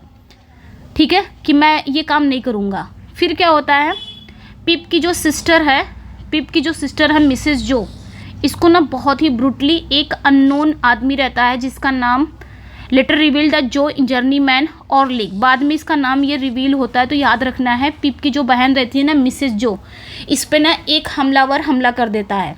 ठीक है, एक बहुत ही अटैक करता है इस पे, और ये बेचारी क्या हो जाती है, डिसेबल हो जाती है, यानी कि अपाहिज हो जाती है। और ये हमलावर बाद में इसका नाम आता है, बाद में इसका नाम निकलता है आर्लिक। ये आर्लिक ये हमलावर रहता है, अननोन रहता है, पता नहीं कौन रहता है, लेकिन ये जो का जर्नी मैन ऑर्लिक रहता है। ये क्या करता है ना, इस पे बहुत, इसकी बहन पे ना बहुत ज़्यादा अटैक कर देता है, क्रूरतापूर्वक अटैक कर देता है, और जिससे इसकी बहन डिसेबल हो जाती है, अपाहिज हो जाती है। फिर क्या होता है, ईयर्स लेटर, कुछ साल बीत जाते हैं, a London lawyer named mister ये याद रखना। Jaggers arrives at the forge, he informs Pip that he has great expectation and anonymous benefactor has given him a large fortune. Pip must move to London and immediately to be educated as a gentleman. उसके बाद कई साल बीत जाते हैं, years later, वर्ष बीतते हैं। तभी एक वकील आता है जिसका नाम रहता है मिस्टर जैगार्स। ये कहाँ से आता है? लंदन से आता है। और ये सीधे कहाँ पहुँचता है? उस लोहार की भट्टी पर पहुँच जाता है जहाँ पे इसके दीदी और जीजा रहते हैं। तो ये पहुँच जाता है तो वो पिप को इन्फॉर्म करता है कि तुम्हारे अंदर जो ग्रेट एक्सपेक्टेशन, जो एम्बिशंस छाया हुआ है जेंटलमैन बनने का, तुम्हारी किसी ने मदद किया है और वो मदद करने वाला एनोनिमस बेनिफैक्टर है। मैं उसका नाम नहीं जानता या नाम नहीं बताऊंगा, वो एनोनिमस बेनिफैक्टर है जो तुम्हारी मदद कर रहा है। उसने तुम्हें एक लार्ज फॉर्चून दिया, एक बड़ी दौलत दी है और तुम्हें मेरे साथ तुरंत लंदन जाना होगा जेंटलमैन बनने के लिए। ऐसा ये बताता है मिस्टर जैगर्स। तो इसको लगता है, पिप यहाँ पे थोड़ा सा गलत समझ लेता है। इसको लगता है कि शायद मिस हैविज मेरी मदद कर रही हैं एनोनिमस बन के। शायद ये चाहती हैं कि मैं जाके लंदन में पढ़ लिख लूँ, जेंटलमैन बन जाऊँ और स्टेला से शादी कर लूँ। शायद ये गलती से समझ जाता है, ऐसा है नहीं कुछ, हाँ, गलती से समझ जाता है। यहाँ पे ये ध्यान रखना, हाँ, मिस्टर जैगर्स बताता है कि लंदन से मैं तुम्हें ये सूचित करने आया हूँ कि तुम्हारी जो एक्सपेक्टेशन है जेंटलमैन बनने की, तुम्हारी ख्वाहिश पूरी होगी और कोई एक बंदा है जो तुम्हारी मदद करना चाहता है और उसी ने मुझे भेजा है। उसने बहुत ज़्यादा दौलत मुझे दी है कि तुम्हें एक जेंटलमैन बनाए, इसलिए मैं तुम्हें मेरे साथ लंदन जाना होगा। तो ये बेचारा रॉन्गली समझ लेता है, या यूँ बोलो फर्मली, दृढ़ता से मान लेता है कि हाँ, मेरी मदद करने वाला शायद ये मिस हैविज में होगी जो मेरी मददगार होगी और शायद ये चाहती होगी कि मैं जेंटलमैन बन जाऊँ और स्टेला से शादी कर लूँ। ठीक है, अब आगे भी अभी तो ये क्या हो रहा है? मिसअंडरस्टैंडिंग, है ना। अब देखेंगे स्टेज 2 में हम क्या देखते हैं, पिप की लाइफ एज अ जेंटलमैन, मतलब वो जेंटलमैन तो बन जाता है। स्टेज 2 में हम देखते हैं इसका जो जर्नी है वो जेंटलमैन बनने की जर्नी यहाँ से स्टार्ट हो जाती है। तो ये जो स्टेज है, स्टेज 2, इस स्टेज में पिप कहाँ चला जाता है? लंदन चला जाता है पिप। और उसकी जो शिक्षा है, उसका जो घमंड में उसके ना मॉरल डिक्लाइन को दिखाता है ये जो स्टेज है।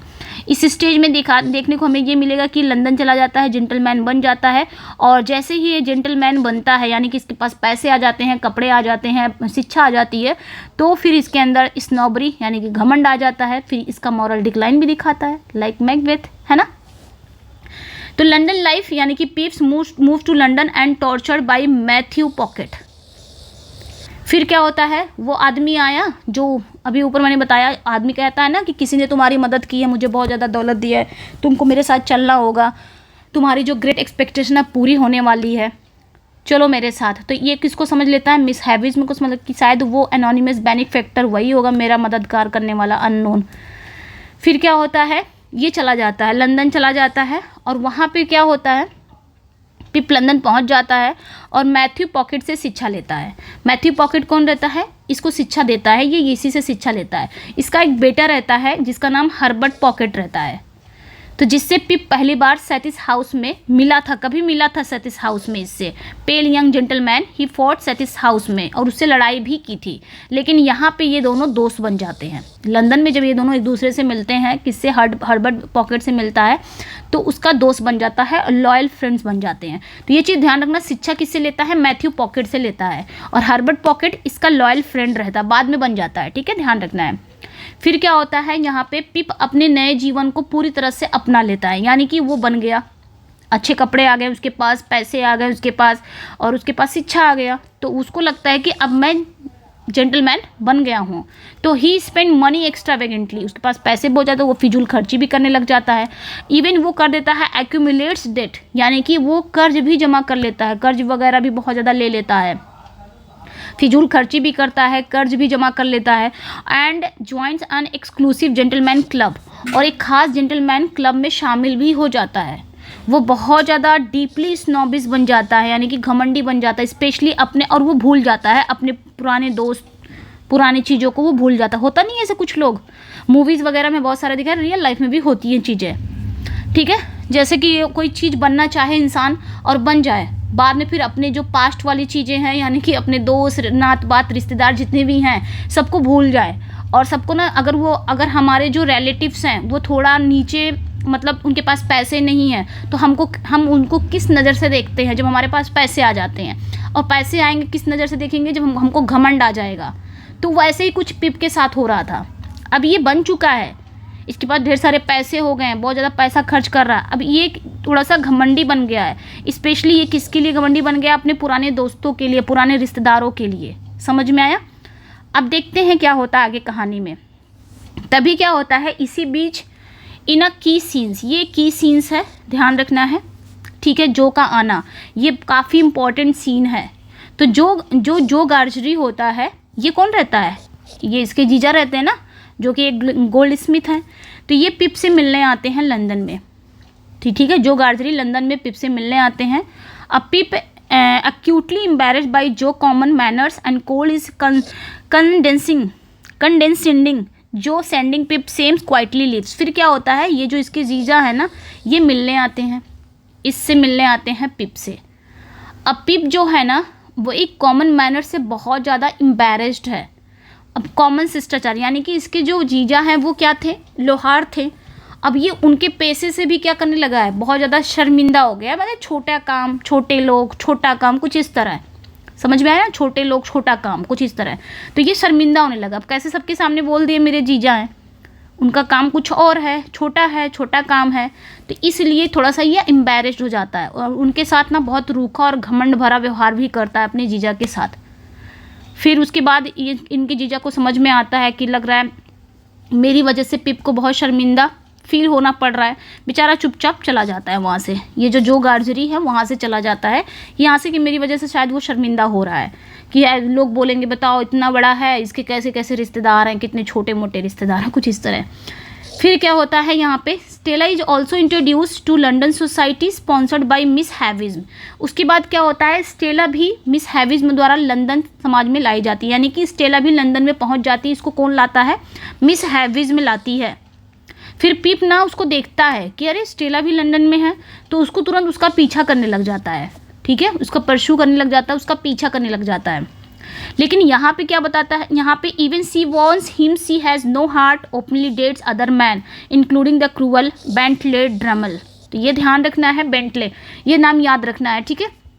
फिर यहाँ पे क्या होता है कि स्टेला लंदन पहुँच जाती है। इसको कौन लेके जाता है? मिस हैविज्म ले जाती है। लेकिन फिर क्या होता है, अब ये तो इसको प्यार करता था, शुरुआत से ही प्यार करता था, और कहीं ना कहीं इसी की स्टेला की वजह से ही इसके अंदर वो डिज़ायर आ जाता है जेंटलमैन बनने का, वो ग्रेट एक्सपेक्टेशन आ जाता है, इसलिए वो लंदन में आया बनने के लिए। लेकिन स्टेला को देखता है, फिर से वो जाग जाता है, तो वो स्टेला को पीछा करने लग जाता है। लेकिन स्टेला बार बार उसको वार्न करती है, देख भाई मेरे अंदर दिल नहीं है, मैं ऐसे क्या करती हूँ, सिर्फ दूसरे आदमी के साथ डेट करती हूँ, ठीक है, खुलेआम डेट करती हूँ, फिर छोड़ देती हूँ, मेरी जो मर्जी करे मैं करती हूँ, मेरे पास दिल नहीं है। और मैं इस समय किसको डेट कर रही हूँ? एक बेंटले ड्रमल को। बेंटले ड्रमल जैसे कितने आदमी है, मैं सबको डेट कर रही हूँ। ये इस तरह उसको खुले वार्निंग देती है, लेकिन तब भी इसको समझ में नहीं आता। तो ये नाम याद रखना, ठीक है, बेंटले ड्रमल। आगे हम अभी देखेंगे, नाम आपने याद रखना है इस चीज़ को।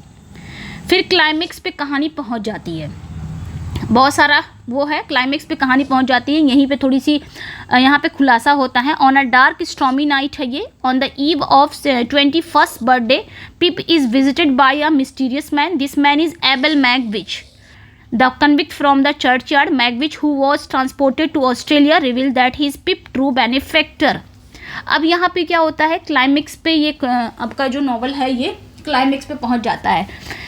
यानी कि एक डार्क और तूफ़ानी रात में अपने 21वें जन्मदिन की शाम पर, ठीक है, पूर्व संध्या पर पिप एक मिस्टीरियस आदमी से मिलने आता है। नहीं, पिप से एक मिस्टीरियस आदमी मिलने आता है, ठीक है, ये ध्यान रखना है। डार्क और स्टॉर्मी नाइट रहता है और 21st बर्थडे अपने 21वें जन्मदिन की पूर्व संध्या पर पिप से एक मिस्टीरियस आदमी मिलने आता है और ये आदमी कब्रिस्तान वाला ही कैदी रहता है। यानी कि जैसे शुरुआत में जब वो अपने पेरेंट्स से मिलने गया था ना, अपने पेरेंट्स के कब्र पर, तो वहाँ पे एक भागता हुआ कैदी आता है, उसको पकड़ लेता है और उसको वार्न करता है, धमकी वगैरह देता है कि जाओ मेरे लिए लेके आओ। तो पिप जाता नहीं है अपने बहन के रसोई से ये सारी चीज़ें ला के उसको देता है, भोजन वगैरह। तो वही आदमी है ये, जिसका नाम है एबल मैगविच, ठीक है। यही आदमी पिप से मिलने आता है अंधेरी रात में, ठीक है। फिर क्या होता है, अब ये जो आदमी है ना एबल मैग्विच, जिसे ऑस्ट्रेलिया भेज दिया गया था, एबल मैग्विच को जब पकड़ लिया गया था तो इसे ऑस्ट्रेलिया भेज दिया गया था। तो यहाँ पे रिवील ये करता है कि पिप जो मतलब वही पिप का असली ट्रू बेनिफैक्टर है। तो ये बताता है मैगलविच कि तुम्हारा जो मदद करने वाला वो मैं हूँ। कौन हूँ? मैं हूँ वही ट्रू बेनिफैक्टर जो तुम्हारी मदद करने वाला हूँ। जो वो गया नहीं था वो आदमी तुम्हें बताने के लिए, ठीक है, एक आदमी गया था तुम्हारे पास ना कि तुम्हारा जो ग्रेट एक्सपेक्टेशन है चलो पूरा करते हैं।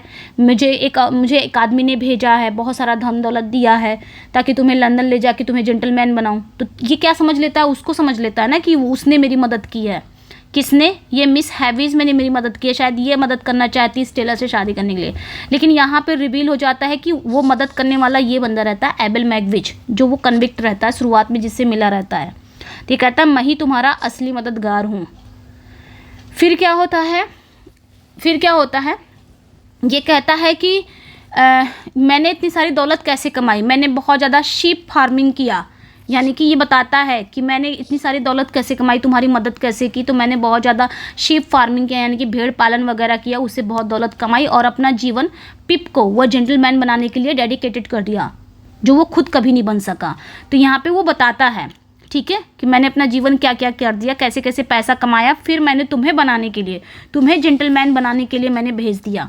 शायद मैं कभी नहीं बन पाया, लेकिन तुम्हें बनाना मैं चाहता था। तो इस तरह ये बताता है, ठीक है,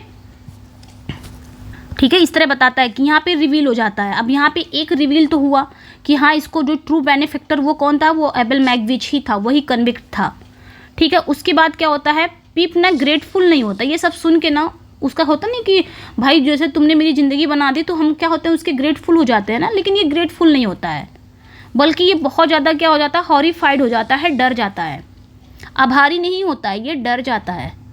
मतलब एक जेंटलमैन के रूप में उसका पूरा जीवन, उसकी पूरी दौलत, उसकी पूरी जो वेल्थ है, उसका जो स्टेटस है, उसका जो स्टेला से कनेक्शन है, उसकी दौलत, उसकी हैसियत, उस स्टेला से उसका जो रिलेशन है, ये सब क्या है? एक लोथसम हो गया है। एक घिनौने अपराधी के पैसे पर ये सब बना हुआ है। उसको लगता है एक लोथसम हो गया है, क्रिमिनल, यानी कि घिनौने। उसको लगता है ना कि ये जो मैग्विच है, एबल मैग्विच, ये घिनौना अपराधी है और इसके पैसे से मैं ये सब बना हूँ। तो ये पूरी तरह से हॉरिफाइड हो जाता है कि इसके पैसे से मैं जेंटलमैन बना, मेरी जो पूरा जीवन, दौलत, हैसियत, स्टेला से मेरा रिलेशन, ये सब क्या है? एक अपराधी के पैसे पर बना, एक झूठ निकला। मतलब मैं नहीं बना, मुझे लगा कि कोई और मदद किया, लेकिन ये अपराधी ने मुझे मदद किया था। ये ग्रेटफुल नहीं होता है। फिर क्या होता है यहाँ पे? ये खुलासा उसकी जो ग्रेट एक्सपेक्टेशन है, ठीक है, ये जो खुलासा उसके जो ग्रेट एक्सपेक्टेशन है उसको चकनाचूर कर देता है। यानी कि उसके अंदर जो भी एम्बिशन था जेंटलमैन बनने का, वो सब कुछ चकनाचूर हो जाता है और उसका यहाँ पे क्या हो जाता है? मॉरल क्राइसिस हो जाता है। यहीं से उसकी मॉरल क्राइसिस शुरू हो जाती है, यानी कि उसकी जो नैतिक संकट है, उसकी जो मॉरल क्राइसिस है, वो यहीं से शुरू हो जाता है। फिर स्टेज 3 में हम देखते हैं पिप का रिडेम्पशन एंड फॉल। उसका फॉल भी हो जाता है। बहुत घमंडी था ना, बहुत ज़्यादा बड़ा बन गया था दूसरे के पैसे से, तो उसको लगता था कि सब मेरा ही है। लास्ट में धीरे धीरे इसका सब निकल रहा है कि भाई पैसा किसका? एक कैदी ने इसको बनाया था। इसको लगता है सब कुछ झूठ है ना। फिर स्टेज 3 में हम देखते हैं, ठीक है, स्टेज 3 में हम देखेंगे कि कैसे इसकी जो दौलत है, इसका जो फॉर्चून है, पिप की जो दौलत है वो ढहने लग जाती है। उसका जो मॉरल रिडेम्पशन है, उसकी यात्रा, इसके बारे में दिखाया जाता है। तो मॉरल शिफ्ट है। पिप यहाँ पे जान जाता है कि Magwitch is being haunted by the police, he will be hanged if he caught in England by his old enemy Compeyson the other convict from the marsh who also Miss Havisham jilter. तो ये चीज़ें ध्यान रखनी है, काफ़ी ये important है। यहाँ पे कहा जा रहा है स्टेज 3 में हम ये देखते हैं कि जो पिप है, ठीक है, पिप को पता चलता है कि मैग्विच को पुलिस ने मतलब पुलिस इंग्लैंड में पकड़ेगी तो फांसी करा जाएगी। यानी कि इसको पता चलता है कि जो मैग्विच है, यानी कि जो मैग्विच ये कन्विक्ट रहता है, यही मैग्विच, ये वाला एबल मैग्विच जो इसकी मदद करता है, ठीक है। बाद में इसको पता चलता है, पहले तो ये रहता है कि हाँ मैं इसका मतलब मेरा सब कुछ झूठ है, ये एक कैदी ने मेरी ज़िंदगी को बनाया था। बाद में इसको पता चलता है कि मैग्विच को पुलिस ढूंढ रही है, अगर पुलिस उसको पकड़ ली ना, इंग्लैंड में पकड़ ली, तो उसको फांसी दे देगी, ठीक है। और उसका पुराना दुश्मन क्या है? कॉम्पेशन। ये भी एक कैदी ही रहता है, इस मैग्विच का पुराना दुश्मन रहता है कॉम्पेशन। पूरा जो ये दूसरा कैदी रहता है, ठीक है। और एक चीज़ ध्यान रखना, ये जो कॉम्पिटिशन है यही मिस हैविज्म का क्या मंगेतर रहता है, धोखा देने वाला यही मंगेतर रहता है। यानी कि शादी के दिन जिस दिन ये शादी तोड़ देता है और मिस हैविज्म उसी वेडिंग ड्रेस में रहती है, उसी गंदी संदी वेडिंग ड्रेस में रहती है, घड़ी वगैरह बंद कर देती है, तो यही मंगेतर रहता है जो इसको धोखा देता है। तो कॉम्पिटिशन ही इसका मंगेतर है। एक रिवील और हुआ। और ये कैदी भी है, मतलब मैगविच का ये दूसरा साथी है, ये यूँ बोलो कैदी है ये, ठीक है। तो इसको भी पुलिस ढूंढ रही है, इसको भी पुलिस ढूंढ रही है, दोनों को ढूंढ रही है, ठीक है। तो ये ध्यान रखना है यहाँ पे। अब जो मैगविच के प्रति, यानी कि पिप के अंदर जो मैगविच के प्रति जो घृणा थी, जो बहुत ज़्यादा दुश्मनी थी, मतलब दुश्मनी नहीं बोल सकते, घृणा थी, नफरत थी ना, कि बताओ मैं इसके पैसे से बना हूँ एक अपराधी के, तो धीरे धीरे वो जो घृणा है ना वो एक लॉयल प्रोटेक्टिव ड्यूटी में बदल जाती है, ठीक है। मतलब वो उसके प्रति वफादार बनने लग जाता है कि हाँ मेरी, अगर इसने मेरी इतनी मदद की है तो मैं भी इसकी मदद मुझे करनी चाहिए। ये बेचारा अभी किस में है, अभी परेशानी में है। फिर क्या होता है कि वह और उसका जो दोस्त है हर्बर्ट, दोनों एक प्लान बनाते हैं कि क्यों ना हम लोग मैगविच को बचाएं, पुलिस से बचाएं, ठीक है। तो वो क्या करते हैं, ये लोग क्या करते हैं दोनों, वह और हर्बर्ट मैगविच को इंग्लैंड से बाहर एक स्मगल कर ले जाने की योजना बनाते हैं, यानी तस्करी कर ले जाने की योजना बनाते हैं। फिर क्या हुआ, सतीश हाउस का फिर दिखाता है, सैटिस हाउस के में आग लग जाती है। जो पिप है ना वो किससे मुलाकात करता है, मिस हैविज्म से इसकी मुलाकात होती है, जो एडमिट करती है she let him believe she was his benefactor, she repent her cruelty and in a moment of despair accidentally set on fire, Pip saves her badly burning his own hands. फिर क्या होता है, पिप की मुलाकात miss हैविज्म से होती है। तो मिस हैविज्म से जब मुलाकात होती है ना तो वो यहाँ पे एडमिट करती है, स्वीकार करती है कि उसने पिप को ये मानने दिया था कि उसकी मददगार मैं हूँ।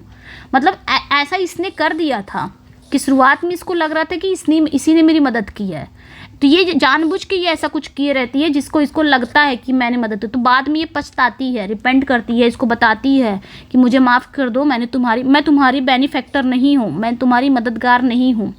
और उस पर ये रिपेंट करती है बहुत ज़्यादा, और इतनी ज़्यादा ये डिस्पेयर हो जाती है कि एक्सीडेंटली ये क्या होती है, उसी मोमेंट ये गलती से आग पकड़ लेती है और पिप इसे बचाता है और बुरी तरह से इसका हाथ भी जल जाता है। ये सारी चीज़ें होती हैं। फिर क्या होता है, यहाँ पे स्टेला के पेरेंटेज के बारे में पता चलता है। जो स्टेला को ये गोद ली है ना, अभी तो हम तो ये जानते हैं कि मिस हैविज्म ने स्टेला को अडॉप्ट किया है, लेकिन यहाँ पे पिप को और चीज़ें पता चलती है। 3-4 चीज़ें पता चल गई ना, कि उसका मददगार कौन था, तो वो था मैगविच था। दूसरा ये पता चल जाता है कि हैविज्म में नहीं रहती है मेरी मददगार। तीसरा अब ये पता चलता है कि ये जो स्टेला है ना, स्टेला के असली माँ बाप कौन है। तो पता ये चलता है कि स्टेला के असली माँ बाप कौन है, वो मिस हैविज्म की बेटी नहीं है, बल्कि ये मैगविच की ही इलेजिटिमेट बेटी है। यानी कि जो मैगविच इसकी जान बचा रहा है, जिसके पीछे पुलिस पड़ी है ना, जो मैगविच इसने पिप को बनाया है जेंटलमैन, ये स्टेला उसी की बेटी है। ओके, तो ये ध्यान रखना है। तो इसे पता चल जाता है, पिप को ये भी पता चल जाता है स्टेला के असली माँ बाप कौन है, मैगविच और मॉली, ये दोनों असली माँ बाप रहते हैं इसके, स्टेला के। तो ये ध्यान रखना है।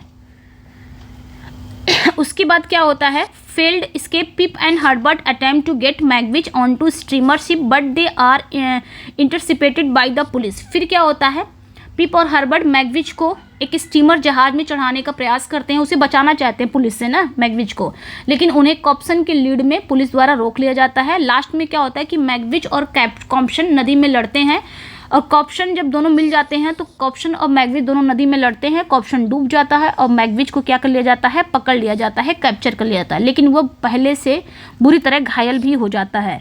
फिर क्या होता है, यहाँ पे मैगविच का जो फॉर्चून है, मैगविच की जो दौलत है क्राउन, ठीक है, क्राउन जो है मैगविच का जो दौलत है क्राउन, उसको जब्त कर लिया जाता है, पुलिस उसको जब्त कर लेती है, और पिप की जो एक्सपेक्टेशन है वो ख़त्म हो जाती है। अब पिप कहाँ पे है, अब पिप याद रखना है, पिप की जो भी एक्सपेक्टेशन थी जेंटलमैन वगैरह बनने की, जो भी उसकी थी, सब खत्म हो गया है। अब पिप जेल में, अस्पताल में मरते हुए मैगविच के पास रहता है। तो मैगविच भी कहाँ पे है, अस्पताल में है, पड़ा हुआ है, शायद वो मरने वाला है, पिप भी वहीं पे रहता है, ठीक है। और यहाँ पे एक चीज़ ध्यान रखना, यहाँ पे मैगविच के मरने से ठीक पहले पिप उसको बताता है, उसको ये बताकर शांति देता है कि इसकी जो बेटी है स्टेला वो जिंदा है, और बहुत ही ब्यूटीफुल है और मैं उससे प्यार करता हूँ। मैगविच को बताता है, कौन? पिप बताता है कि तुम्हारी जो बेटी स्टेला है, वो जिंदा है, वो तुम्हारी बेटी बहुत सुंदर है और मैं उससे प्यार करता हूँ। ठीक है, उसके बाद क्या होता है फिर? पिप की बीमारी जो ग्रेस, फिर पैनीलेस एंड इल विथ फेवर, फिर क्या होता है? पिप कंगाल हो जाता है और बुखार से पीड़ित होता है, कर्ज के लिए गिरफ्तार होने ही वाला होता है। तभी इसका जीजा वहाँ पहुँच जाता है, जो गार्जरी, जिसको ये ह्यूमिलिएट करके भेजा था लंदन से, है ना, लंदन में गया था मिलने ना। तो पिप तो उस समय बहुत दौलतमंद था, तो कैसा कर रहा था इसके साथ। लेकिन अब पिप सब कुछ कंगाल हो गया है, बीमार हो गया है, इवन यहाँ तक कि कर्ज के लिए गिरफ्तार होने वाला है, इतना तक कर्जा ले लिया था। लेकिन तभी इसका जीजा पहुँच जाता है, कौन? जो गार्जरी, जो इसका जीजा ही है। वहाँ पहुँच के पिप की देखभाल भी करते हैं नर्स की तरह, उसको उसको हेल्दी बना देते हैं, मतलब उसकी तबीयत वगैरह सब कुछ ठीक हो जाती है, इतना देखभाल करते हैं। उसके सारे कर्ज को क्या करते हैं? इसके जीजा चुका देते हैं। और फिर पिप अपने घमंड के लिए रिमोर्स करता है कि मैंने अपनी जीजा के साथ इस तरह कैसे किया, मतलब मेरे अंदर ऐसा घमंड क्यों आ सकता। तो अपने घमंड के लिए वो पछताता भी है। तो ये चीज़ें ध्यान रखनी है। एंडिंग इसका देखेंगे तो पिप प्लान करता है। अब यहाँ पे लास्ट में हम देखेंगे कि पिप जो है ना, वो यहाँ पे प्लान करता है कि मैं फिर से जाऊँगा, कहाँ पे? फॉर्ज लौट जाऊँगा। फॉर्ज मतलब अपने जीजा के पास फिर से लौट जाऊँगा, लोहार खाने लौटूंगा और वहाँ पर इसकी एक दोस्त है बीडी से शादी करने की योजना बना कि मैं जाऊंगा फिर से अपने जीजा के साथ रहूंगा, वहीं पे वही लोहार वगैरह सीखूंगा और वहाँ पे जो मेरी दोस्त है बीडी, मैं उससे शादी कर लूँगा। लेकिन जब वो वहाँ पहुँचता तो देखता है बीडी ने जो से ही शादी कर लिया है। बीडी ने किससे शादी कर लिया है? जो से ही शादी कर लिया। तो ये ध्यान रखना है। फिर पिप को लगता है तो पिप क्या कर देता है? इंग्लैंड छोड़ देता है। ठीक है, इंग्लैंड छोड़ देता है और works with Herbert in his shipping from Cairo. तो ये ध्यान रखना है कि पिप इंग्लैंड छोड़ देता है और काहिरा में हर्बर्ट की शिपिंग फर्म में काम करने लग जाता है। लास्ट में क्या होता है? पब्लिश एंडिंग में ये होता है कि 11 साल बीत जाते हैं।